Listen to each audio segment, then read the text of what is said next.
भूर्भुवः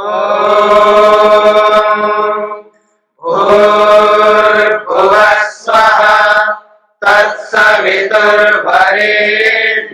भर्गो देवस्य धीमहि धियो यो नः प्रचोदयात्।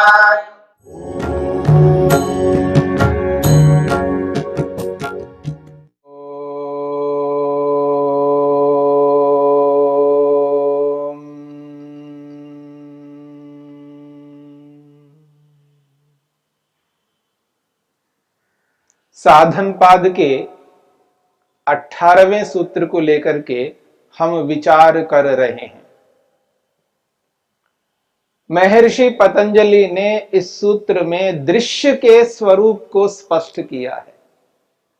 दृश्य किसे कहते हैं, अर्थात संसार किसे कहते हैं, ब्रह्मांड किसे कहते हैं। इस दृश्य को समझाने के लिए 3 विशेषण दिए हैं। पहला विशेषण दिया है प्रकाश क्रिया स्थितिशीलम दृश्यम। प्रकाश क्रिया स्थिति ये तीनों स्वभाव हैं इस दृश्य में। सत्व रज और तम के 3 स्वभाव इस संपूर्ण ब्रह्मांड में विद्यमान हैं। प्रकाश है, चमक है, क्रिया है, गति है और स्थिति है। कैसा है दृश्य? प्रकाश क्रिया स्थिति स्वभाव वाला है। दूसरा विशेषण दिया है भूतेन्द्रियात्मकम दृश्यम। कैसा है ब्रह्मांड? भूत और इंद्रिय स्वरूप है। इस पूरे ब्रह्मांड में 2 प्रकार के पदार्थ बताए, एक भूत के रूप में है यानी पंचमहाभूत और 5 सूक्ष्म भूत, और इंद्रियात्मक से संपूर्ण आंतरिक जो शरीर के अंदर रहने वाले तत्व है, उन समस्त तत्वों का ग्रहण किया है। 5 ज्ञानेंद्रियों, 5 कर्मेंद्रियों, मन, अहंकार, महत्तत्व रूपी बुद्धि, यह है इंद्रिय स्वरूप। तो ब्रह्मांड जो है, दृश्य जो है, वो भूतात्मक है और इंद्रियात्मक है। तीसरा विशेषण दिया है भोगापवर्गार्थम दृश्यम। इस पर हम विचार कर रहे हैं। भोगापवर्गार्थम दृश्यम, ये जो दृश्य है ये भोग और अपवर्ग के लिए है। दृश्य दृश्य के रूप में इसलिए विद्यमान है, दृश्य के रूप में हम इसलिए इसको देख पा रहे हैं, ये भोग कराने के लिए है और अपवर्ग को, मोक्ष को दिलाने के लिए है। भोगापवर्गार्थम दृश्यम।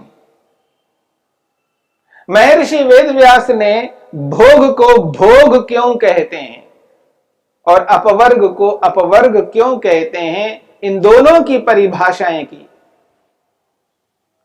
महर्षि कहते हैं तत्र इष्टानिष्ट गुण स्वरूपावधारणम अविभागापन्नम भोगः।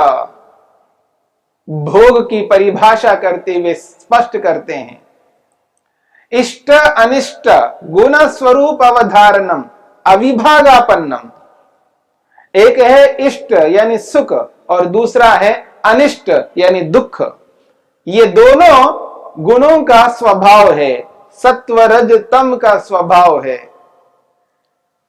इनका, इस सुख का और इस दुख का ये जो अवधारण है, निर्णय है, निश्चय है, आत्मा अविभागापन्नम, अपने आप को उनसे अलग न करके निर्णय करता है।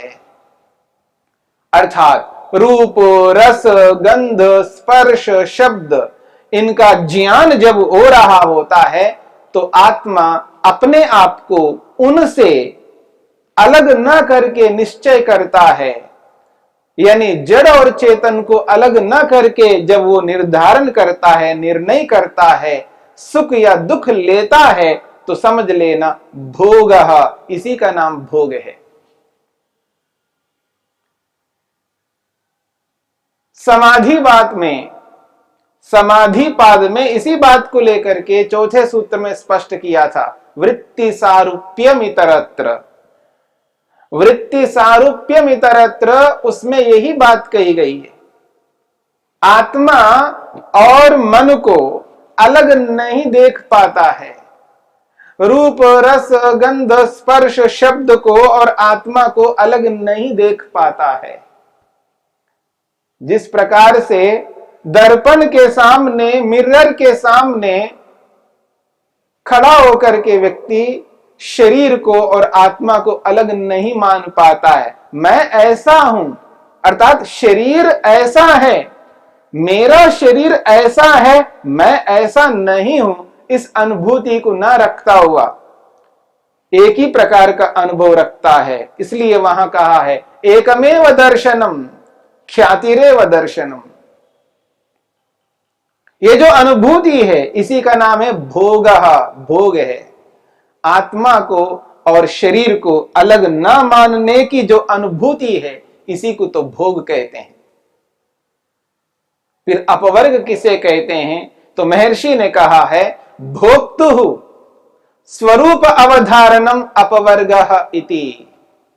ये जो भोक्ता है, भोग करने वाला, ये जो आत्मा है, जीवात्मा है, आत्मतत्व है, जब अपने स्वरूप का अवधारण करता है, निश्चय करता है, मैं अलग हूं, मैं अलग हूं और शरीर अलग है, तात्विक रूप से, व्यवहारिक रूप में जब ये निर्णय करता है, निर्धारण करता है, मैं आत्म तत्व हूं और इस जड़ तत्व से, मन से, इंद्रियों से, शरीर से, संसार से, सांसारिक रूप रस गंध स्पर्श शब्द रूपी समस्त पदार्थों से सर्वथा अलग हूं, भिन्न हूं, ऐसा जो निर्णय है, निर्धारण है, अपवर्ग, इसी को अपवर्ग कहते हैं, इसी को मोक्ष कहते हैं। भोक्तुः स्वरूप अवधारणम अपवर्गः इति।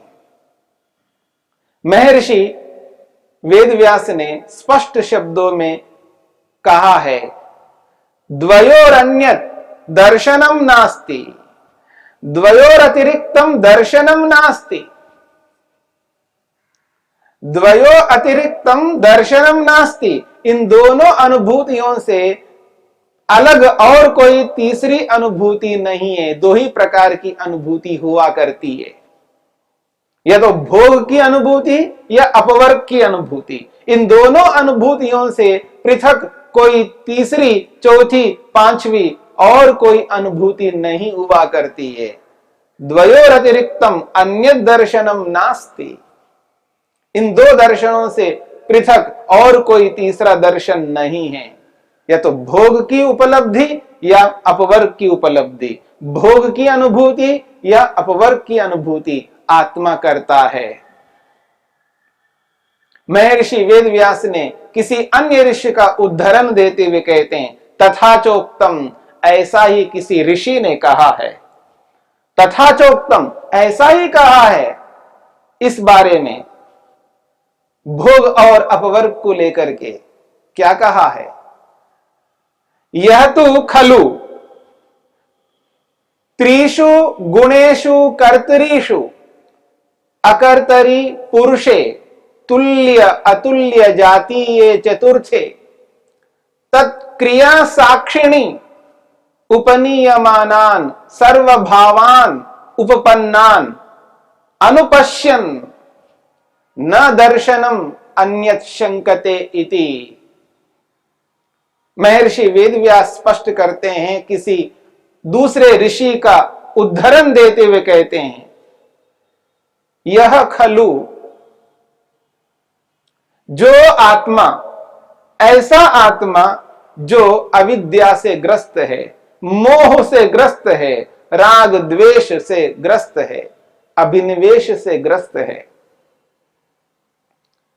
त्रिषु गुणेषु कर्तरीषु, तीन गुण हैं सत्व रज तम। त्रिषु गुणेषु, कर्तृषु, जो कि कर्ता है। ये तीनों कर्तृत्व को प्राप्त हो रहे हैं, इन तीनों में क्रियाएं हो रही हैं। त्रिषु गुणेषु कर्तृषु, ये कर्ता हैं, इनमें क्रिया हो रही है। और आत्मा कैसा है? अकर्तरी च पुरुषे, और पुरुष कैसा है? कर्ता नहीं है। पुरुष में किसी भी प्रकार की कोई क्रिया नहीं हो रही है, इसलिए पुरुष के लिए कहा निष्क्रिय पुरुषे, वो निष्क्रिय है, उसमें कोई क्रिया कर्म नहीं होता। हां, सत्वरजतम इन तीनों में कर्म हो रहा है, इसलिए कहा त्रिषु गुणेषु कर्तृषु, ये तो क्रियाशील है। और आत्मा अकर्तरी च पुरुषे, आत्मा में कोई क्रिया नहीं हो रही है। और एक बात कहिए, तुल्य अतुल्य जातीय चतुर्थे, चतुर्थे ये चौथा है। सत्व रज तम ये तीन पदार्थ हैं, और ये चौथा पदार्थ है पुरुष, आत्मा।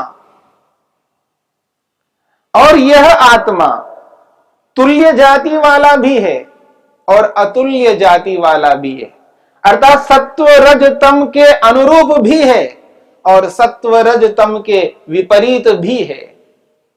तुल्य कहते हैं समान, और अतुल्य का अर्थ है विपरीत। तुल्यातुल्य जातीय चतुर्थे, सत्व रज तम के अनुरूप भी है, उसके समान भी है। क्या है समानता? वो भी तत्व है, ये भी तत्व हैं, उनकी भी सत्ता है और पुरुष की भी सत्ता है। तत्व के रूप में, सत्ता के रूप में चारों में समानता है, इसलिए तुल्य जाति ये है, समान जाति वाला ये पुरुष है। और अतुल्य जाति यह है कि आत्मा पुरुष चेतन है और ये तीनों गुण जड़ हैं। आत्मा चेतन है, ये तीनों जड़ हैं, ये अतुल्य जाति है, असमानता है। ये चेतन है, वो जड़ है, इसलिए कहा जा रहा है तुल्यातुल्य जातीय चतुर्थे तत्क्रिया साक्षिणी। उन तीनों गुणों में होने वाली जो क्रियाएं हैं, उन तीनों गुणों में होने वाली जो क्रियाएं हैं, उनको साक्षी भाव से देखता है। शरीर में होने वाली क्रिया को, शरीर से बाहर होने वाली क्रियाओं को दृष्टा भाव से, साक्षी भाव से ये जीवात्मा देखता है, उसमें किसी प्रकार की कोई क्रिया नहीं होती है, इसलिए वो निष्क्रिय है। तत्क्रिया साक्षिणी, उनमें होने वाली क्रियाओं को देखने वाला साक्षी पुरुष। उपनीयमानान सर्वान भावान, उपनीयमानान सर्वभावान उपपन्नान, मन के द्वारा समस्त रूप रस गंध आदि पदार्थों को लाए जाते हैं, उनकी अनुभूतियों को मन के माध्यम से लाया जाता है। आत्मा कुछ नहीं करता, आत्मा तो दृष्टा भाव से रहता है, केवल दृष्टा बन करके देख रहा होता है। कर्म तो मन करता है, अहंकार करता है, महतत्व रूपी बुद्धि करता है, ज्ञानेन्द्रियां, कर्मेंद्रियां, शरीर, इन सब में क्रिया हो रही होती है। पर आत्मा तो निष्क्रिय है, शांत रहता हुआ दृष्टा भाव से इन सब को देखता है। इसलिए कहा जा रहा है उपनीयमानान सर्वभावान उपपन्नान, जो मन के द्वारा रूप रस गंध स्पर्श शब्द की अनुभूतियों को जो लाया जा रहा है, जो आत्मा के समक्ष उपपन्न है, उपस्थित है, उन सभी भावों को अनुपश्यन देखता हुआ ये आत्मा न दर्शनम अन्यत शंकते, अन्यत दर्शनम न शंकते। इस अनुभूति के अतिरिक्त और भी कोई अनुभूति होती है, इसकी कल्पना नहीं कर पाता है। बहुत बड़ी बात कही जा रही है। भोगी व्यक्ति, सांसारिक व्यक्ति एक ही प्रकार का दर्शन करता है, एक ही प्रकार की अनुभूति करता है। उस अनुभूति को यहां पर भोग शब्द से कहा है। जब मन के माध्यम से रूप का अनुभव करता है, उस रूप को और स्वयं को अलग नहीं मान पाता है। एकमेव दर्शनम ख्यातिरेव दर्शनम, वहां एक ही दर्शन, एक ही ज्ञान होता है। यही अनुभूति भोग कहलाती है। इस अनुभूति का नाम भोग है, क्योंकि आत्मा को और उस जड़ को, उस रूप को अलग नहीं कर पाता। और जो भी मन रूप, रस, गंध, स्पर्श, शब्द की अनुभूतियों को ला रहा होता है, मन के अंदर वो सब विद्यमान होते हैं। रूप, रस, गंध, स्पर्श, शब्द, वो सब के सब मन के अंदर विद्यमान हैं। और आत्मा दृष्टा भाव से मन में आने वाली उन समस्त अनुभूतियों को देख रहा होता है, जान रहा होता है, दूर से ही अनुभव कर रहा होता है। यही तो भोग है। ऐसी स्थिति में मनुष्य न दर्शनम अन्यत शंकते, अन्य दर्शन की शंका तक नहीं करता। इसके अतिरिक्त भी कोई और दर्शन है, उसकी संभावना भी नहीं कर पाता है, क्योंकि मूर्खता, अविद्या उसके अंदर विद्यमान है। उस मूर्खता, अविद्या के कारण से एक ही प्रकार का बोध करता है। उसी बोध को यहां पर भोग शब्द से स्पष्ट किया है। ये जो भोग है, जब तक ये भोग बना रहेगा, तब तक व्यक्ति बार बार जन्म मरण के इस चक्र में निरंतर आता रहेगा। और इस दृश्य का जो प्रयोजन है वो भोग और अपवर्ग है। इसलिए कहा भोगापवर्गार्थम दृश्यम। यह दृश्य भोग और अपवर्ग के लिए है। और हम लोग केवल भोग को ही सामने रख करके चलते हैं, अपवर्ग को सामने नहीं रखते हैं। भोग की ही अनुभूति करते हैं, पर अपवर्ग की अनुभूति नहीं करते हैं। यही हमारी सबसे बड़ी कमी है, कमजोरी है, त्रुटि है, दोष है। और सूत्रों को व्याख्या करके महर्षि वेदव्यास ने स्पष्ट किया है। इसलिए इस बात को समझने की चेष्टा करनी है। जब तक हम योग को अपनाएंगे नहीं, तब तक हमें ये अनुभव नहीं हो पाएगा कि मोक्ष क्या है, अपवर्ग क्या है। दृश्य के इन दो प्रयोजनों को सामने रख करके हमें चलना है। भोग और अपवर्ग को समझना है और समझ करके इन दोनों प्रयोजनों को पूर्ण करना ही मनुष्य का उद्देश्य है।